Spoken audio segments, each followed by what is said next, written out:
안녕하십니까. 계속해서 대구와 경북 지역 소식 전해드리겠습니다. 대구와 경북 지역은 오늘 낮 최고 기온이 대구 11.3도, 구미가 10.7도, 안동 10.3도까지 올라서 포근한 겨울 날씨를 보였습니다. 내일은 막다가 차차 흐려져 오후부터 밤 사이에 눈 또는 빗방울 떨어지는 곳이 있겠습니다. 한편 울진, 포항 등 경북 동해안에 내리던 비는 1mm가량 뿌린 뒤 모두 그쳤습니다. 내일 아침 기온은 대구 영하 1도 등 영하 7도에서 영상 1도, 낮 기온은 대구 8도 등 3도에서 9도로 예상돼 오늘보다는 조금 떨어지겠지만 여전히 포근한 날씨가 이어지겠습니다. 초등학교 여교사 비율이 높아 아이들의 체육 수업이 제대로 이루어지지 않자 교육청은 지난 2008년부터 스포츠 강사 제도를 도입했습니다. 아이들은 물론 교사들의 반응도 좋았는데 대구와 경북교육청은 올해 스포츠 강사를 무더기 해고하기로 했습니다. 윤영균 기자가 취재했습니다. 방학 중이지만 희망하는 초등학교 학생들은 요즘 학교에서 2주 동안 무료 체육 활동을 하고 있습니다.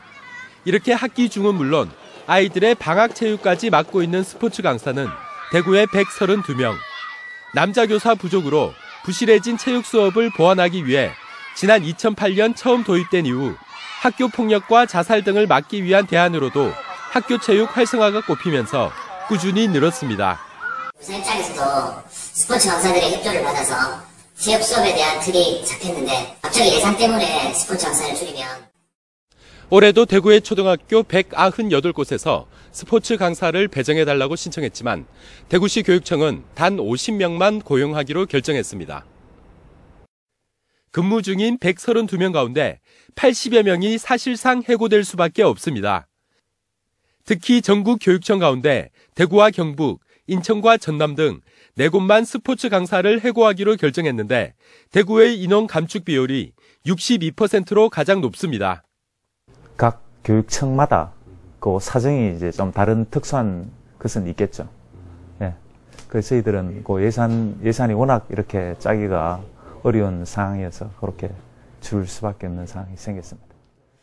대구시 교육청은 체육 전담 교사 비율이 180%까지 높아졌기 때문이라고 주장하지만 400명에 가까운 체육 전담 교사 가운데 5분의 1에도 미치지 못하는 68명만이 체육 관련 전문 교육을 받은 것으로 나타났습니다. 사실 체육 전담 교사를 다 안 하려고 하죠, 선생님께서. 왜냐하면 정말 힘들거든요. 햇빛에 나와서 물먼지를 마시면서 아이들 지도하다 보니까 대부분 이제 신임 교사 선생님이나 아니면 나이가 좀 있으신 선생님께서 그러나 알고 계십니까? 스포츠 강사들은 대량 해고를 즉시 중단하고 11개월 편법 계약제를 1년 계약제로 바꿀 것을 요구하는 한편 국가인권위원회에 긴급 구제를 신청하기로 했습니다. MBC 뉴스 윤용균입니다. 경북대병원 노조원들이 오늘부터 모두 현업으로 돌아옴에 따라 경북대병원은 지금까지 일부 가동하지 않던 병상을 모두 열고 외래 진료도 예전처럼 하고 있습니다. 경북대병원 노조는 지난해 11월 27일부터 정부의 공공기관 방만 경영 축소안에 반대하며 파업을 이어왔고 올해부터는 하루 40명씩이 참여하는 부분 파업을 하면서 병상 가동률이 50%대에 그쳤습니다. 남북권 신공항 범시도민 추진위원회는 오늘 긴급 운영위원회의를 열고 다음 달 안에 정부 주도로 신공항 입지 타당성 조사에 착수하고 올해 안에 입지 선정을 마무리해 줄 것을 정부에 촉구하기로 했습니다. 또 최근 부산시에 가덕 신공항 민자유치 독자 추진 움직임이 불거지고 있어 오는 19일 대구에서 열릴 영남권 5개 시도지사 협의회에서 5개 시도가 입지 타당성 조사에 합의해 줄 것을 강력하게 요구하기로 했습니다. 새정치민주연합 경북도당의 위원장 선거 후보 접수 결과 3명이 후보로 등록했습니다. 기호 1번 박재웅 현 안동시 지역위원장과 기호 2번 전재문 전 19대 대통령 선거 경북총괄본부장, 기호 3번 오중기 전 경북도당 위원장 등 3명인 가운데 새정치민주연합 경북도당 위원장 선거는 권리당원을 대상으로 한 사전 ARS 투표와 오는 25일 대의원의 현장 투표로 이루어집니다. 구제역 확산을 막기 위해서 방역당국이 예방 차원에서 매몰 처분을 확대하기로 했습니다. 대응 강도를 높이기로 한 건데 축산농가에도 백신 접종과 차단 방역을 강화해 줄 것을 주문했습니다. 김건엽 기자가 보도합니다. 구제역이 발생한 의성의 양돈 농장. 차단 방역선 안으로 인력들이 투입됩니다. 방역당국은 농장에서 사육 중인 돼지 8,000마리 중 절반이 넘는 4,400마리를 매몰하기로 결정했습니다. 지금까지 감염 충만 처리하던 방식에서 해당 축사나 농장 전체로 매몰 처분을 확대하기로 대응 강도를 높인 겁니다.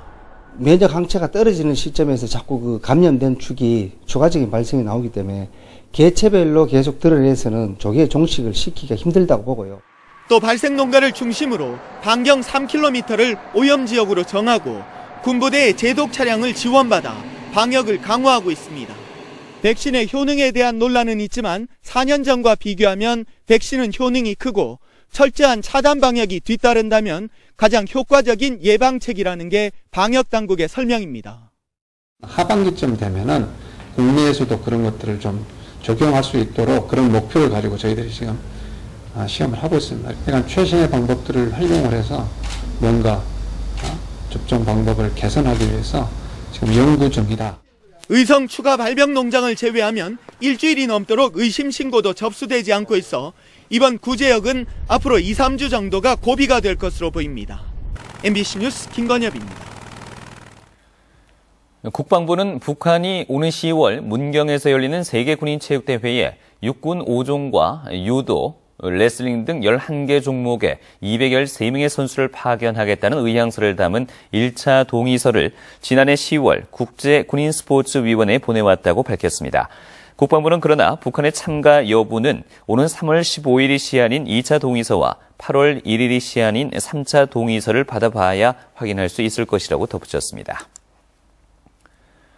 대구 가정법원은 세월호 참사 손해배상 책임 회피용으로 상속 포기를 신청했는지 가리기 위해서 오늘 고 유병원 전 세무그룹 회장의 장남 44살 대균 씨와 유 전 회장의 부인 71살 권윤자 씨를 소환해 직접 신문했습니다. 지금까지 대구에서 전해드렸습니다. 고맙습니다.